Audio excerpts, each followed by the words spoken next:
He would lead us in prayer afterwards.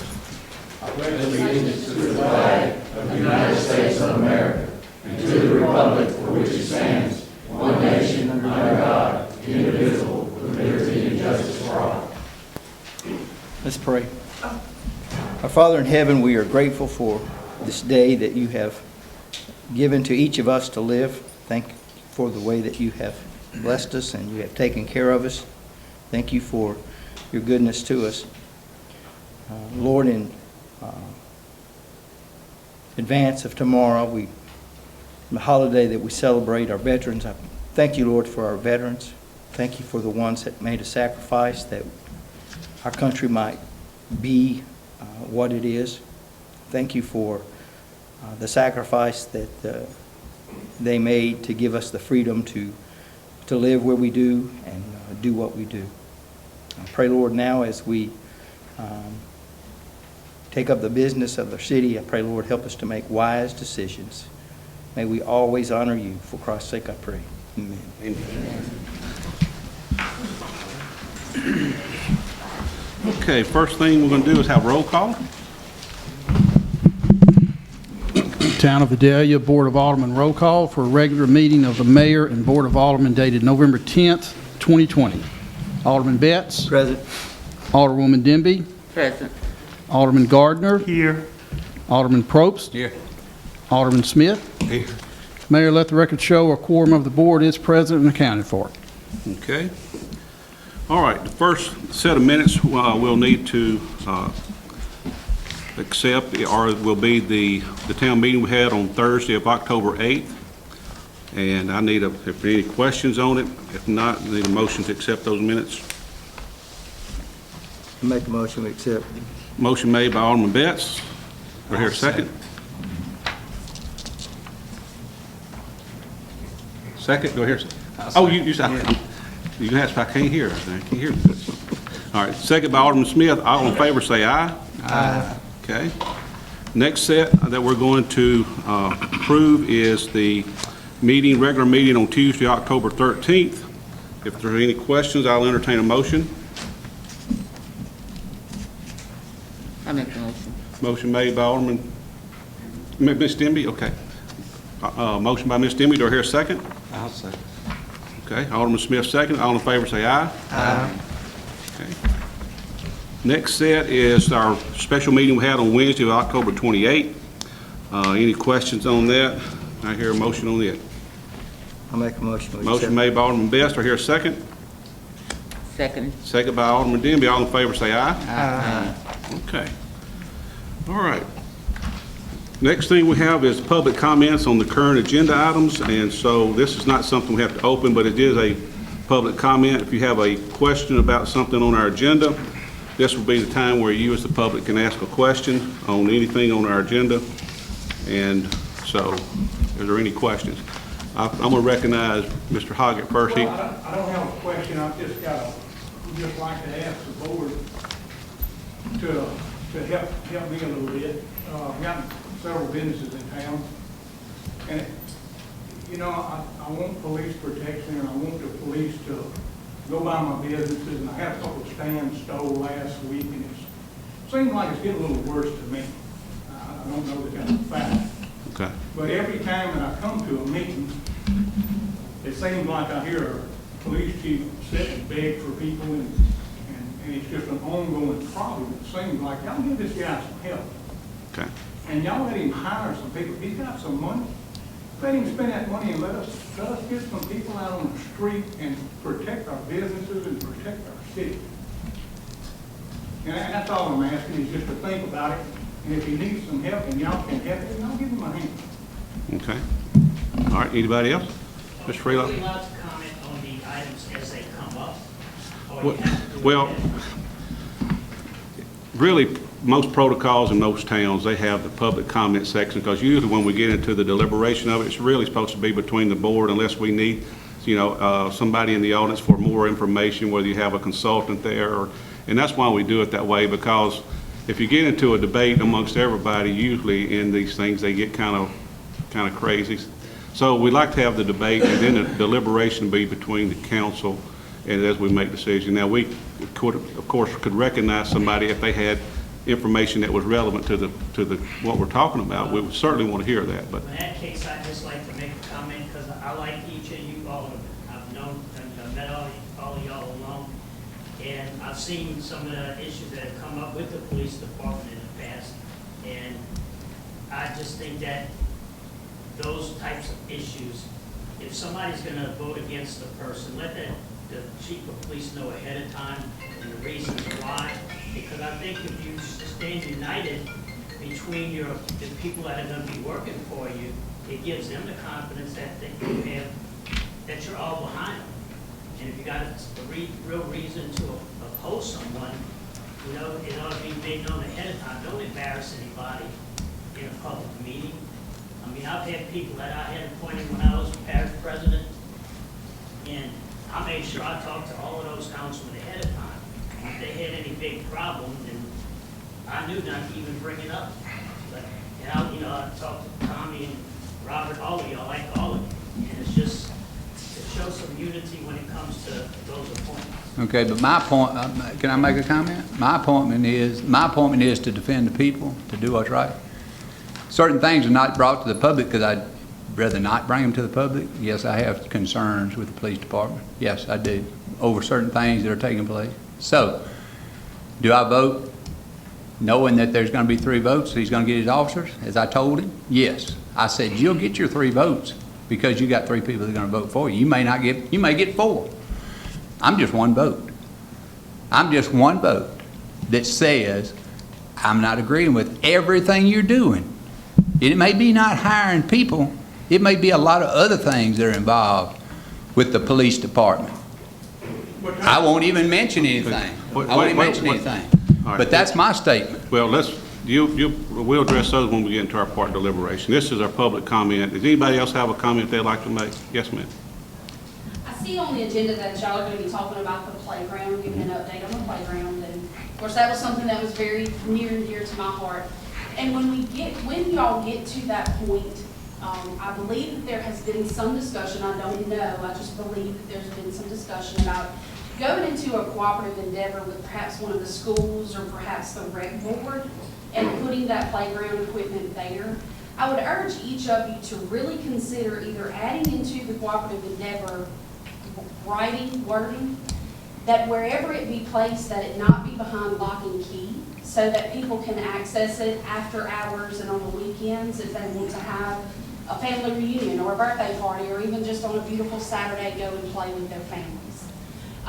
If it's not going to be under that cooperative endeavor where it would be behind lock and key, I don't care where it goes, as long as the people of Vidalia can access it at any time. And I understand that we have insurance that would cover any liabilities for that.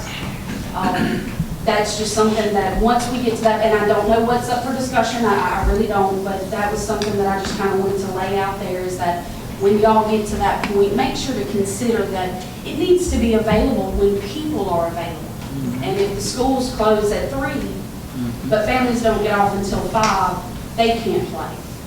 And so I think that's agenda number 9, item number 9. Thank you. Okay. Anybody else?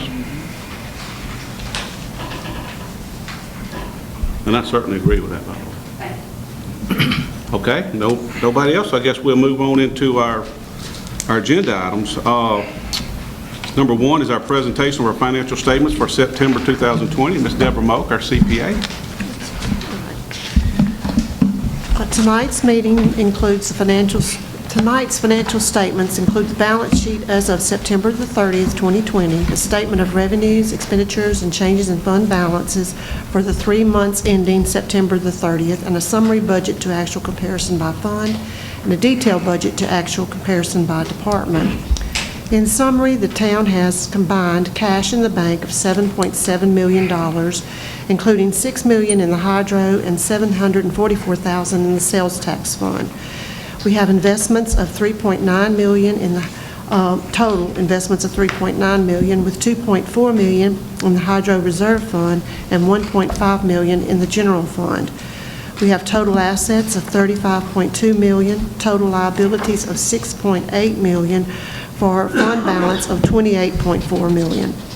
The statement of revenues, expenses, and changes in fund balance for the 3 months ending September the 30th, 2020 includes combined revenues of $8.9 million, or 24% of the total revenue. Revenues are under budgeted at this time by 1%.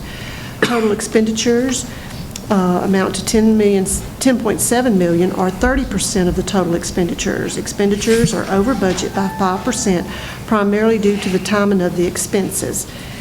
For a change in net position of a negative $1.8 million. Included in these financials is the hydro royalty rebates in the amount of $1.3 million. We will be updating the billing system this week for the rebates and sending out checks by November the 20th. Everyone should receive their rebate checks before Thanksgiving. These financial statements also include capital outlay of $1.8 million of a $5.4 million budget, or 34% of the total budget. Through September the 30th, 2020, $826,000 has been borrowed to cover materials, engineering costs, and legal fees incurred for the transmission line. The aldermen have been notified before the draws are made so that they can be aware of what money is being spent. All costs are recorded as a capital asset and as a liability on the balance sheet. The appraisals are complete for the right-of-ways and negotiations are pending. Construction at the city court building is ongoing, but the mold cleanup is finished. We are waiting on the contractor to come and seal the windows before replacing the ceiling tiles and installing flooring in the building. At the end of September, roadway construction in the town is 100% complete. The amount paid to date was $1.7 million. The wastewater improvement construction is complete and final payment has been made. The engineers are currently working on cost estimates for the slough pump station. Bi-weekly meetings have been held since January of 2020 with FEMA as a means to keep the project flowing for the 2019 flood prevention. To date, approximately $90,000 has been received from FEMA for 75% of the amount needed to cover the actual cost of renting the pumps, high utility bills paid during the flood, for fiber optic replacement along the riverfront, and for repairs to the Vidalia Canal. The town's cost is 25% of the estimated cost to repair. The only items left are costs related to the sewer and roadway repairs. Completion of the barge loading facility is almost complete. Only a few items are left to address. The construction cost is 100% funding by the state of Louisiana. However, the engineering costs are funded by the town of Vidalia. The town has applied for federal reimbursements through the state of Louisiana CARES Act for expenses and costs related to COVID-19. The town has received $333,000 and has been approved for another $128,000. This money is for the actual cost of items including sanitizers, masks, gloves, laptops, and COVID testing. The largest portion is based on payroll for public safety personnel and for employees on leave during leave due to being quarantined. The final application period ended October the 22nd. We have made our final applications of expenses through September the 30th, but we have not received final payment. The reimbursements are based on a first-come, first-served basis. The auditors came the week of October, last week in October, and stayed 3 days. The report is due to the legislative auditors by December the 31st. That concludes my presentation. Any of the council have questions? I got about 3 questions. Number one, I got $25,000 that was budgeted in the street and sanitation for a building to improve a environment that was not so conducive to the employees, that has nothing been done to it, and I'd like to know where we stand on that. You can answer them individually. You want me to list them all? No, I mean, we're going to get that done. Of course, it's that we're going to schedule that to be done, try to do it within this year, for this budget period. I know that Ricky's worked on his and got that done, it's tore down, and that's going to probably be our next one. We'll jump right on it. I mean, I've just had employees ask me what's happening, that it's not being done. Okay. The other one is the money that we said asked to be budgeted into the budget for the substation, and we said we would include it as we went through to amend the budget to where it fit. When will we amend the budget to include this $3 million that we got involved so far? Okay, I think We've already approved that in the, It's I $3 mean, million. the substation. The substation? Oh, yeah, Yeah. it's the substation. Now, what we said we'd do is notify you when we do it on the line of credit, and y'all Okay. been notified every time there's a draw. Okay, so And y'all been what we've got notified. is, it is the 700,000, you've included it in the budget. I thought you said you weren't going to put it in the budget till after we... It's not, it's on the balance sheet. It doesn't, the budget does not include the revenue and expenses. It only picks up on the balance sheet. Right. Then we don't budget the balance sheet. So it's an asset and a liability. Okay. So there's nothing And when budgeted you, for it. y'all have, Okay. every time we make a draw on that, y'all are notified because that I was. know that. I was just saying, is it being included in the budget? And that's my question. No, It's not included in the budget. no. It's a project cost that y'all approved in the beginning, and it's going to go over 3 years, and we're not budgeting the cost per year to try to put it into the budget. Okay. And the other question is, the money that we were supposed to collect due to an audit report back in 2018 on a certain individual that owes the city And X Alderman number of Probst. dollars, where are we located? Where are we at on And that? I've told you again, that has nothing to do with Ms. Moak's report, and I understand. That is budget. That is budget. That's an Well, item. That's but money. that's something dealing with litigation, and now you're welcome to come. What is the litigation and where is it I can't at? discuss it in open meeting. What Alderman Probst. court's it filed in? Huh? What court's it filed in? I can't discuss it in open meeting. Is it filed in a court? Mr. Probst, I done told you, I can't discuss it in an open meeting. We've been talking with attorneys on it. We It's been have, going on for 5 years. We need to collect that money. No, That's all I got to say. no, it's not been going on 5 years. We hadn't had the report for 5. 4.5 We didn't years, get, we 3 hadn't had the years, whatever report. it's been. We haven't had the report, but for 2 years. But anyway, 18 now. that's not on the, 18. that's We not need on to the list collect for the money. discussion, okay? That's right. all I got to say. Anything else? Anything else on the financial report?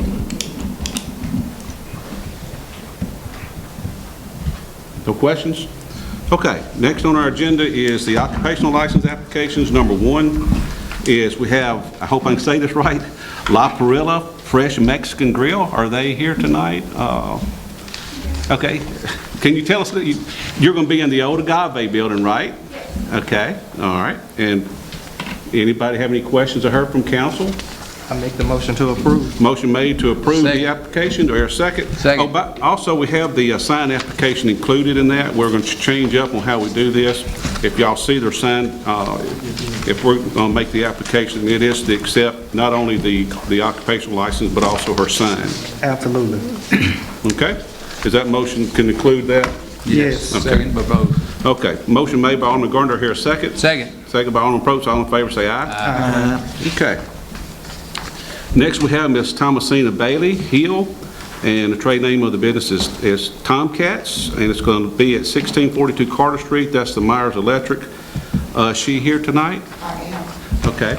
And it's going to be women's lingerie and novelty. Does anybody have any questions of Miss Hill? I make that motion that we approve. Second.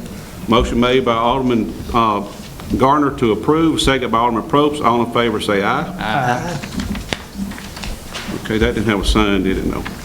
Next we have, and this, we're going to lead into not only an application on this, but we're going to go into a report on the broadband test market. This is something good news for our area, we feel like, and we're going to approve the occupational license, then we get into a broadband test that we're going to be working on. But Point Broadband of Louisiana LLC is coming in. It's going to be internet service provider. And does anybody have any questions on that? Any questions? I make the motion we approve. Motion made by Alderman Bett to approve. Do I hear a second? I'll second. Second by Alderman Smith. All in favor say aye. Aye. Okay. All right. Next we have, we're going to report number 3. Agenda item number 3, report on the broadband test market for Bill Johnson Drive and River Bend Drive. Okay, I'm going to set the table, then I'm going to turn it over to Bobby Paul, and we have Point Broadband representative here tonight too. There are some areas of our town right now does not have internet access, and those areas are, I think, is Bill Johnson Drive, that area, and River Bend Drive do not have access to internet. We've been talking about, broadband and, expanding those services and trying to get those people these services. I'm going to let Bobby address a little bit what we're going to do. There's going to be a test area that we have there that Point Broadband is going to initialize a test to see how that works and see how the service is. And I'm going to let Bobby and y'all take the floor for a minute. So Bobby, if you would come to a mic and so everybody can hear good. If you want to grab the mic there, if that's fine. All right, if you want to,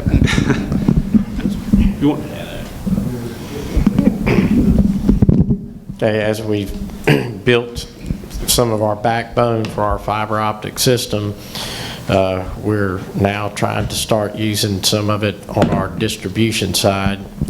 We had built a small portion of Advocate Row a while back, and using the same technology except that it'll be underground instead of aerial, we wanted to do a test. The area that we chose is Bill Johnson from Advocate Row going west, and then Riverbend Drive.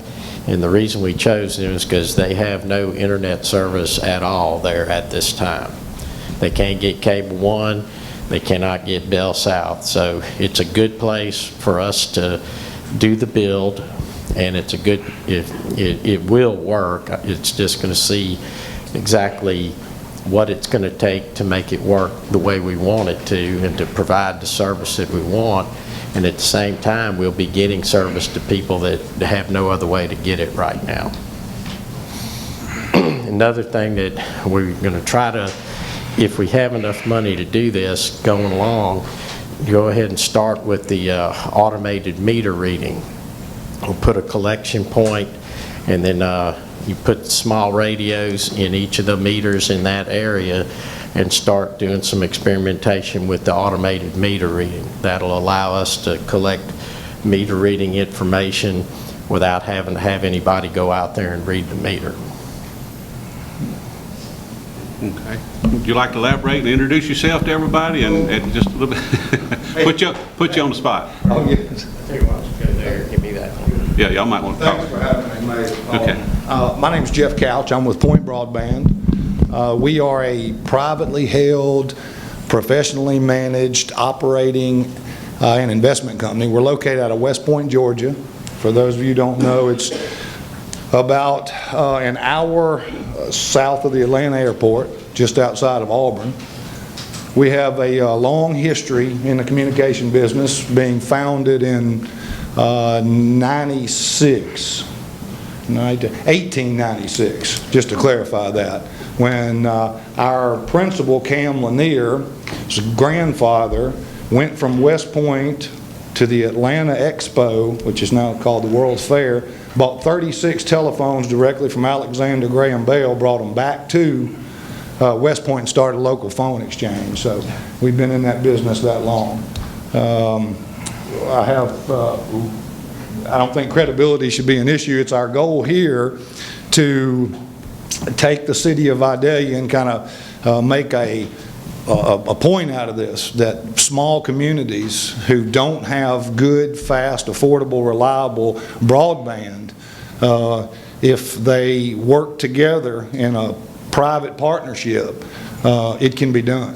And so that'll be our goal. So, you know, you guys own power, y'all own water, y'all own gas. So a little bit further, what Bobby was explaining is that hopefully you'll be able to do every meter and all the city services that exact same way. It'll be more efficient, it'll save money, and at the same time provide all your constituents with fiber to the home. So I don't think you have to worry about it in our lifetime. And let them know that, I mean, just for explanation service, if somebody has broadband and have internet service, that would be provided through Point Broadband. Vidalia cannot be in that business to supply the internet service. We would only provide the, you know, And Bobby can explain Bobby explained how fiber works, right? We're going to have strands, and y'all are going to have it, and all we're going to do is kind of use one of the strands to get to it. We provide the path for them to provide the service. It's not much different than roads outside here. We build roads, people drive on them to provide service. So it's our roads, they use it to do their business. This is our network. We use it to do our business, but it has such a, I'm not going to say infinite, but almost infinite capacity that we can easily, you could have more than one service provider on here if you needed to. But there hadn't been a whole lot of people lining up, knocking the doors down, but they want to do it. Well, So- I'll move on that too. Some of you may be familiar with what RDOF, which is the Rural Opportunity Development Fund, billions of dollars that the federal government is pumping into broadband infrastructure, specifically fiber all over America. Your city doesn't qualify. Nobody's come to, well, nobody, but they have priorities and a ton of money to go other places. Because according to those maps that have been used by the federal government, you guys already have plenty of speed here and enough providers. Y'all don't need any more. And I disagree looking at the numbers. And right now, y'all currently have service, I think, at Lake St. John. We Is that do. correct? Last year. Would you tell them what you have in Concordia Parish right now? Because there might be some people, hey, look, tell me about these guys. Are you happy with them? What's your service? Is it good service? I mean, is it fast? Well, so 3 years ago, I live in Flowood with my family, Mississippi outside Jackson. 3 years ago, when we started Point Broadband, Todd, who was the CEO, asked me to go to Pontotoc County, near Oxford. So I spent a year and a half up there, and we grew Pontotoc County, Thaxton, Algoma, that area, and it was time for me to expand. I have family and friends in Concordia Parish, and we started talking at the lake, and they said, hey, we need it at the lake, and can you help us here? And I said, sure. So I have a 235-foot tower across from what was the Fred's in Faraday, and I have fiber run into there with Unity, my fiber partner, and I broadcast a microwave fiber shot back to Lake St. John, 6.3 miles, and water service was kind enough to let me use their water tower, and from there I broadcast my signal across the lake. It's been hugely successful. Right now we have 265 customers at the lake and about 70% penetration over there. Okay. Now, as far as speed, y'all get in a relationship, and we'll try to wrap this up, just to let you know what we're doing as far as compared to what's available now, whether it's AT&T or Sparklight? It's, yeah, Cable One. The Cable One's now Sparklight. Yeah. Okay. And what is the speed compared to those? These, if you're talking about copper and DSL, that would be AT&T and what they offer. They claim, that's part of the problem, why y'all have been excluded in this RDOF money that's out there, is because they claim that they can get speeds of 25, and that's the standard that they've set. 25 download and 3 up.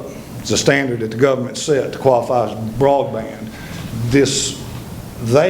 Their average is probably 15 here on their best day, AT&T, DSL over copper wires.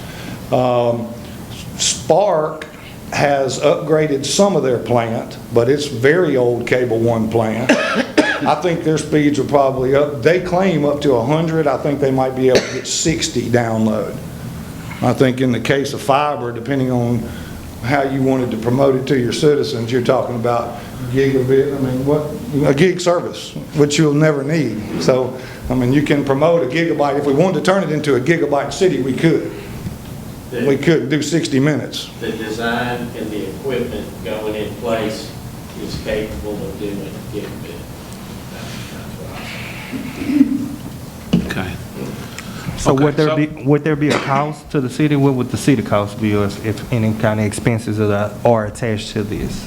Well, the only cost we would be looking at is, of course, one of the problems, and a lot of people say, always ask, why is it that, there's different days on my bill. It's 35 days this month, it's 28 the next. And why is that?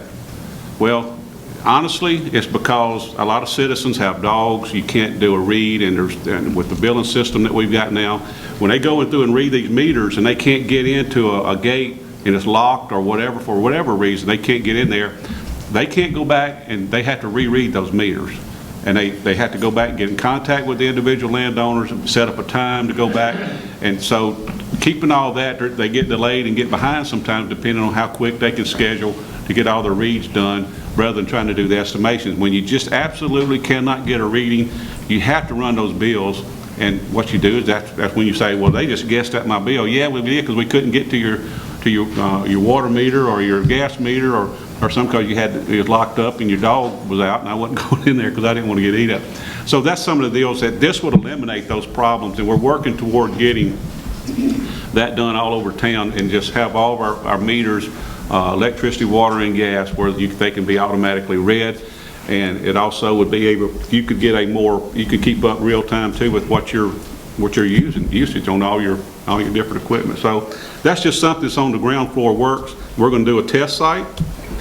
It's not going to be any cost to the town for what they're going to do as far as to the town.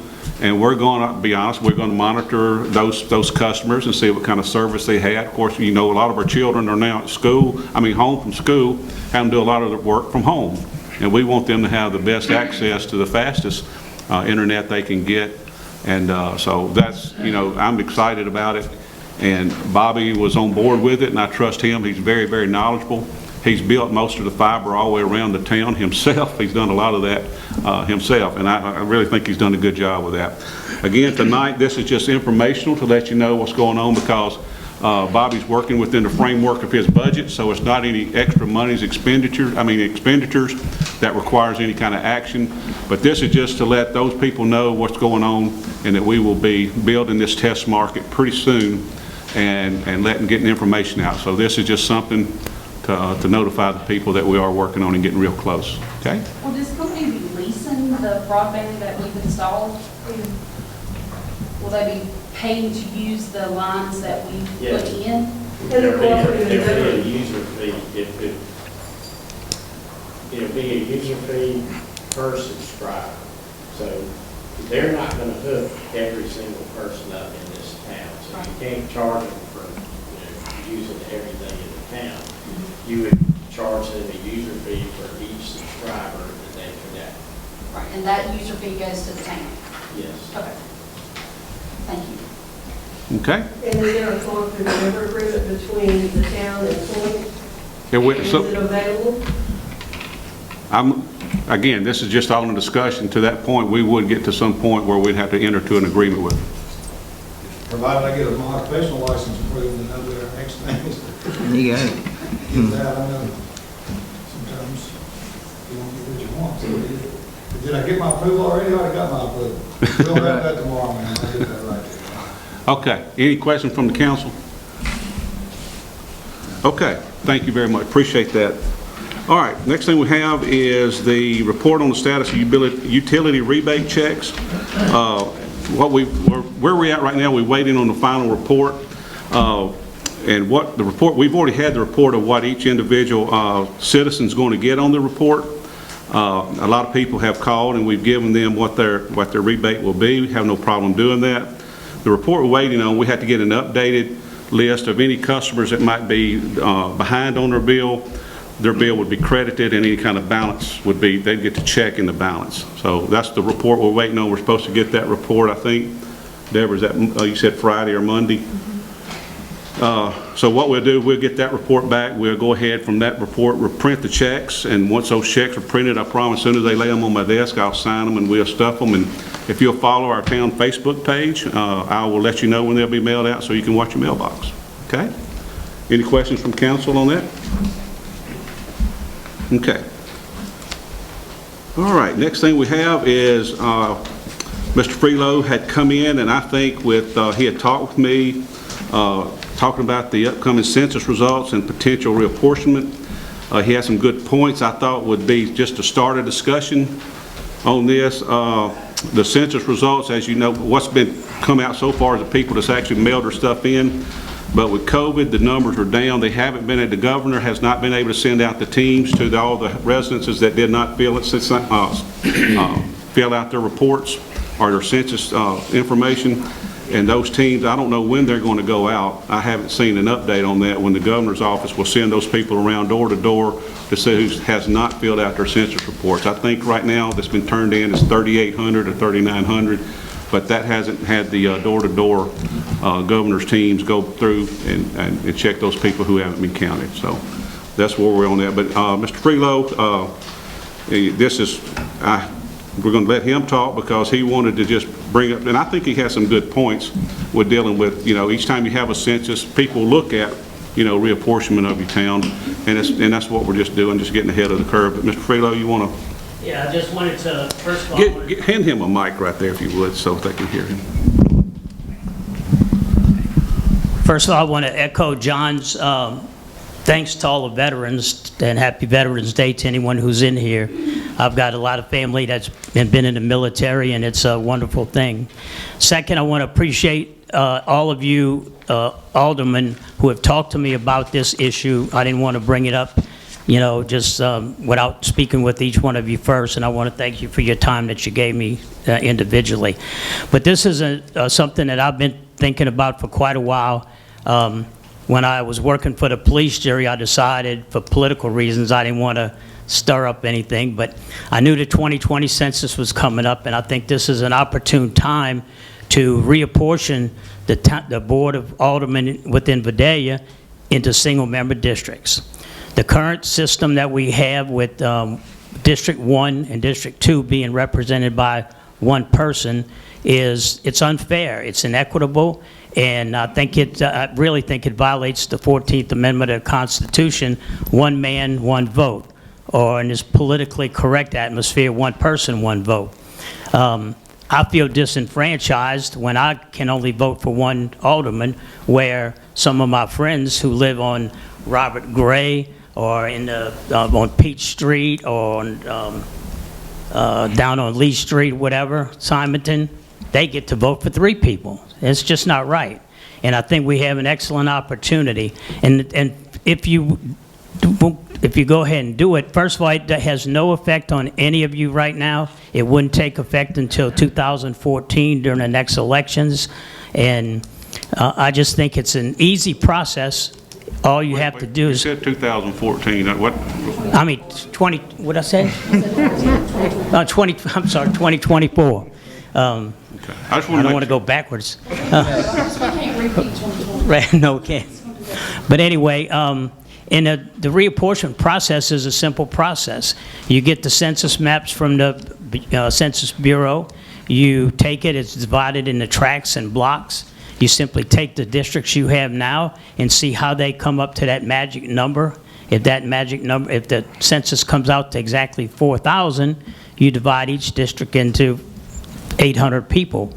And you'd start at one end of the city, one end of the town, and you'd work toward till you get that close to that magic number. It doesn't have to be exact. But the people in District 1 and District 2 really are not being properly represented on the Board of Aldermen, on the Town Council. And I feel that way, and I think a lot of other people have. Everyone that I've talked to in the past has said, this is probably right, and nobody can explain to me exactly why it's been like it has been, but I think it needs to be changed. And after the census is in, a simple resolution by the Board of Aldermen or even a motion would set it in place.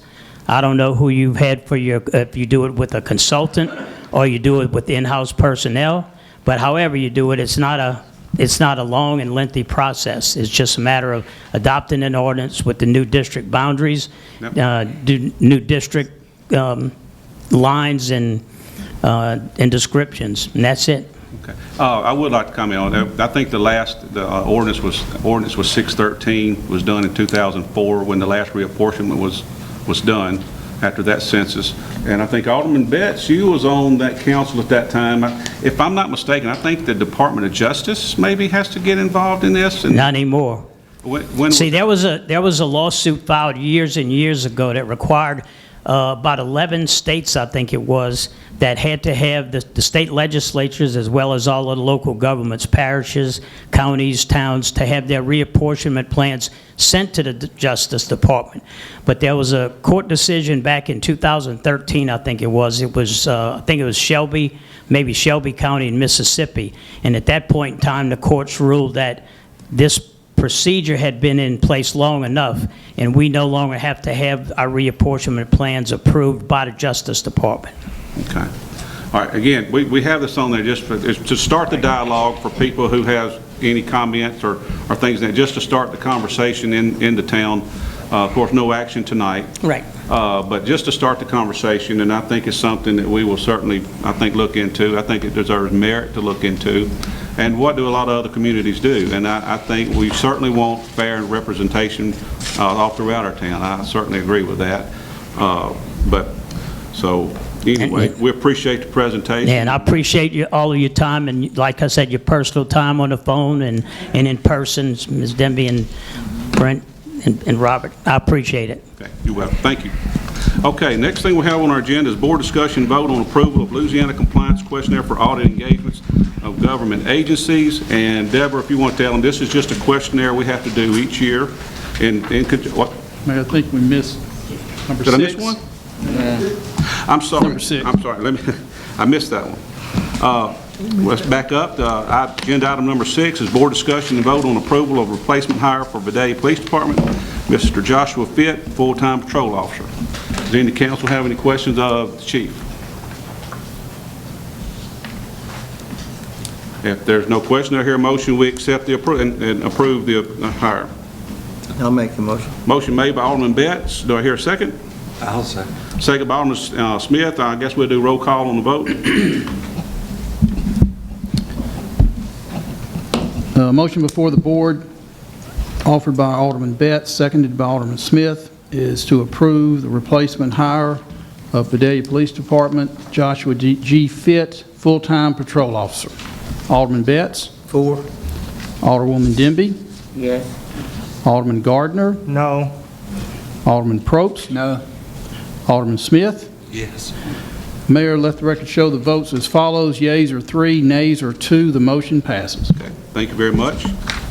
All right, now we'll go to board discussion and vote on approval of the Louisiana compliance questionnaire for audit engagements of government agencies. As you see, you have the filled out questionnaire there. And do you have any questions on that from the council? If there's no question, can we have approval of the compliance questionnaire that will be turned in with our audit? I'll make the motion. Motion made by Alderman Betts. I hear a second. Second by Alderman Smith. All in favor say aye. Aye. Any opposed? Okay. Next thing we have is number 8 is report on assignment of a lease between the town of Vidalia and Bungie Corporation. Now what this is, a lot of you will notice across from the levee from Bungie, you'll see a staging area that those trucks use if they're really busy during harvest time. Those trucks stage there. Well, the town entered into a lease with Bungie Corporation years ago. Their payments were, I think $35,000 a year for the first 3 years, and that would be for a 50-year lease with a 50-year renewal. Bungie is assigning this lease. We have councils looked over it. We pulled all the information out, went over it, and this is just for us to approve this assignment. They have every right to do that based on the agreement. And the company was, council, I'm trying to remember who this the assignment's going to. You putting you on the spot.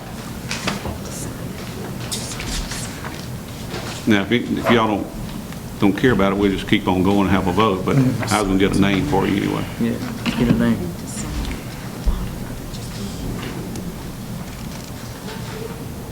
Going to Megan McMaster, Deputy General Counsel in North America for Bungie North America Inc.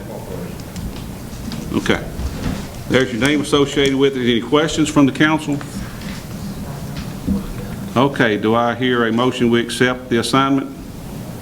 Make the motion. Motion made by Ms. Demme. Do I hear a second? Second. Second by Alderman Betts. All in favor say aye. Aye. Okay. All right. Now, town order, several of our town projects, street, sewage, pumping station, playground, and so forth. We'll start with the streets. Blaine has just adjusted all but 3 manholes with the rings that bring it up to the surface. They're still waiting to receive the risers for the gas and water services. That's the smaller holes that you see in the streets. It's still providing you a little bump when you go down those streets. As soon as they get those risers in, they'll be completing that in those 3 manholes. And once that's complete, we'll look at any other punch list items. I noticed there's some residue reclaim stuff in different parts that hadn't been cleaned up and cleaned up or swept in some areas, so we want to make sure they do that. Secondly, Can I stop you there? I'm sorry. Sure. Mayor Kraft. At last month meeting, I mentioned about Riverside and Concordia, and we said we was gonna do something there at that stop sign where it's ungraveling, and it possibly could be tearing up people's vehicles. We gave them that, and they... It's on the punch list. Yeah, just So, definitely. roughly about how long do you think it's gonna be before we get to it? I'm going to talk to you about that, so I'll call them in the morning. Thank you so much. But no, they were notified of it, and that had to be, they fixed, and they acknowledged that as well, that they had to be fixed. Okay, next thing we had is the sewage. Mitchell, the contractor, is on Willow Street this week repairing one resident's driveway, and after that, there are some little small repairs to be done with the sewer main toward the end of the week, and that's supposed to be this week for them, and they'll wrap up that particular project on dealing with our sewers.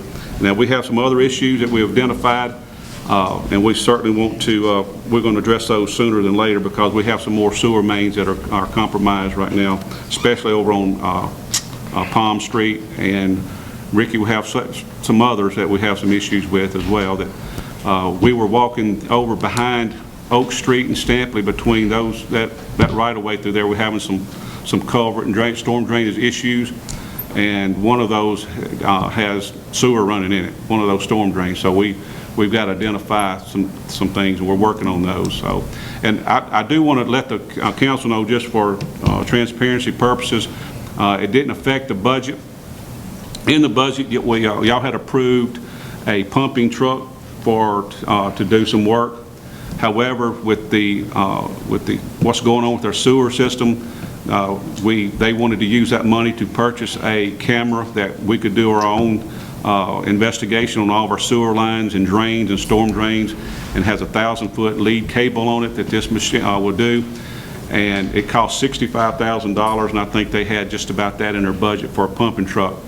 Well, you might say, well, you paid that much for a camera. This is a specialized camera that's used for this. It's a high-res camera that can get in a pipe as small as 6 inches and go through and identify your problems in your sewer lines and identify those. The reason why that we needed to do that, if you want to know, for example, Mitchell Company, it was an add-on just for that spot in front of the upper elementary. For them to run a camera in that one sewer line, it cost us $12,000 for them to run a camera through there. So it made sense to us with all the sewer issues and storm drains and stuff that we have, and I signed off on this to do that.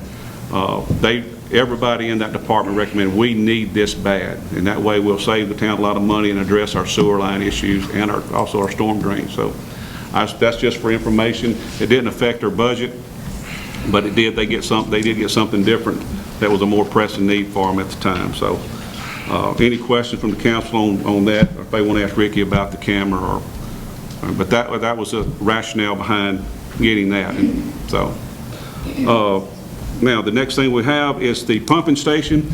We've had a lot of work and been identifying all of our drainage problems in the town, and the good news is we feel like that a lot of these things we're going to be able to address with a lot less money spent than what was originally budgeted, that we feel like we can not only address the slough area but also the flooding on Lillian Drive, over Lillian and Bill Johnson, that end of that street, Apple Street.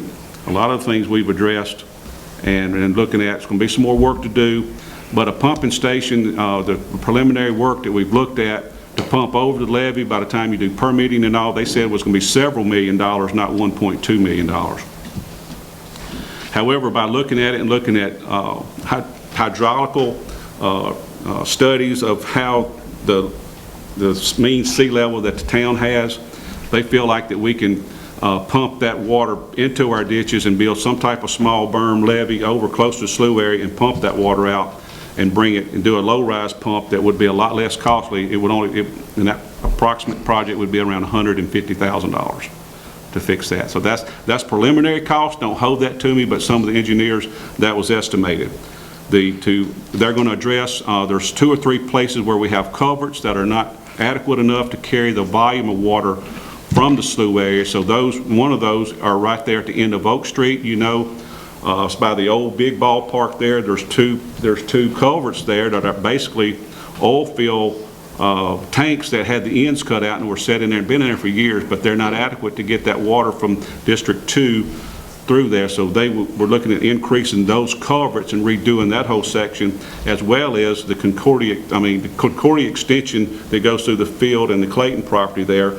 Those culverts also aren't adequate enough. And matter of fact, there's water that's being held in that ditch, and those culverts aren't even taking water. They're they're too high, plus they're too small. So each one of those are going to take, each one of those is going to be anywhere from $50,000 to $75,000 to replace each one of those culverts in those culvert areas.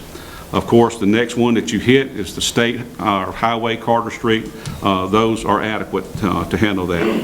What we're going to have to work on at Lillian Drive is that water right now is draining back toward the high school.